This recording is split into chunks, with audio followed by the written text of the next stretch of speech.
Hi, this would be the first installment of the muscle CherNotes. So we're going to talk about a muscle anatomy and some physiology. We're also going to discuss motor neuron and motor units.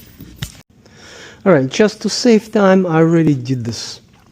Alright, so the muscle, the whole muscle, is made out of the fascicles.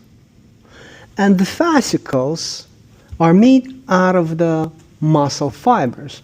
So you see, here's the muscle, and here's a bunch of fascicles that made out of the bunch of muscle fibers. So these little things are the muscle fiber. Another name for the muscle fiber is the muscle cell. And then muscle cell is made out of the bunch of myofibrils. So these are the myofibrils. And then myofibrils are made out of the bunch of myofilaments, the contractile unit. That's where this sliding theory mechanism will happen.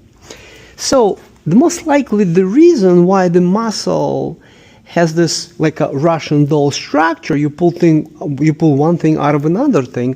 For example, if I want to lift something light, why do I need to engage all of the muscle fibers, all of these fascicles, all of this, right? Why? Because like if it's something light, I don't want to use a lot of energy, right? So I can only, for example, engage like a few muscle fibers. But if I'm lifting something heavy, I can engage the entire muscle, all of the muscle fibers, the part of the fascicles. Let's say there's muscle fiber 1, muscle fiber 2, muscle fiber 3, muscle fiber 4, 5, 6, and 7. So if I'm lifting something heavy, I will engage the entire fascicle, or all of these fascicles. But if I'm lifting something light, within one fascicle, right, one fascicle, I can only engage, let's say, muscle fiber 3. But if it's something heavy, I will engage the entire thing. So let's look at the motor neuron and motor unit. So the muscles are highly innervated. So the neuron has to get inside of the muscle through the fascicles and get into the muscle fiber, muscle cell. So when the muscle contracts, the contraction happens on this level, on the sarcomere level. So the sarcomere is a contractile unit of a muscle system. So let's say these are the muscle fibers of this particular fascicle, like 7 and here's 7. 1, 2, 3, 4, 5, 6, 7. So they could be innervated all just by one neuron, hypothetically, or a few by one neuron. So here is a motor neuron, right? Motor neuron 1. Motor neuron 1 that can innervate only one muscle cell. Let's say another motor neuron, for example, right?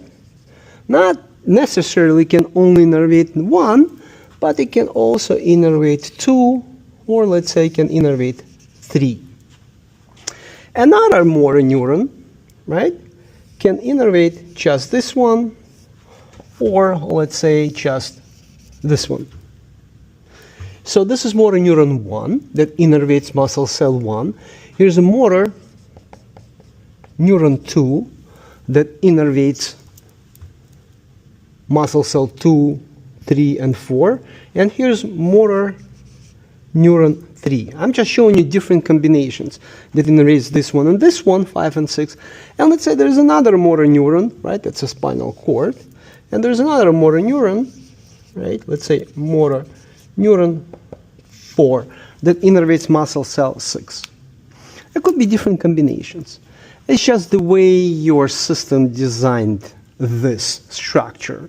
Because we can have a different innervation. Right? For example, if two people have the same fascicle arrangement and same muscle cell arrangement, and the innervation could be completely different depending on what type of work, heavy work they do.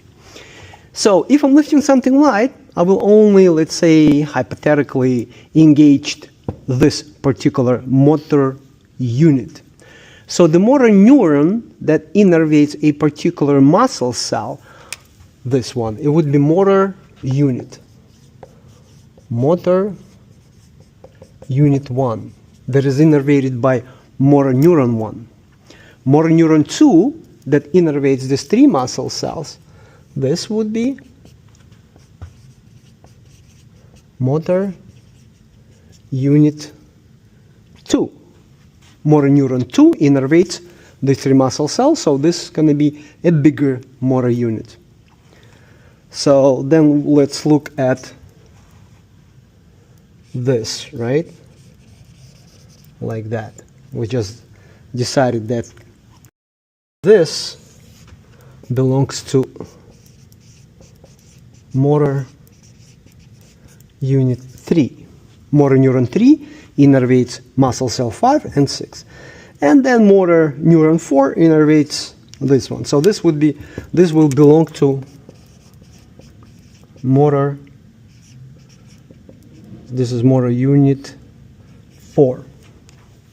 So the motor units are all of the muscle cells that are innervated by a particular motor neuron. That's how the anatomy of the muscles fits within the physiology, how the muscles are innervated and how they contract. So this sliding theory mechanism with excitation contraction coupling, with cross bridge formation, with power stroke, with sarcolemma that wraps around the muscle cells and how they are actually innervated and the action potential. I will discuss this in the second installment, so it's very important to watch the second one as well. So this is also part of the test.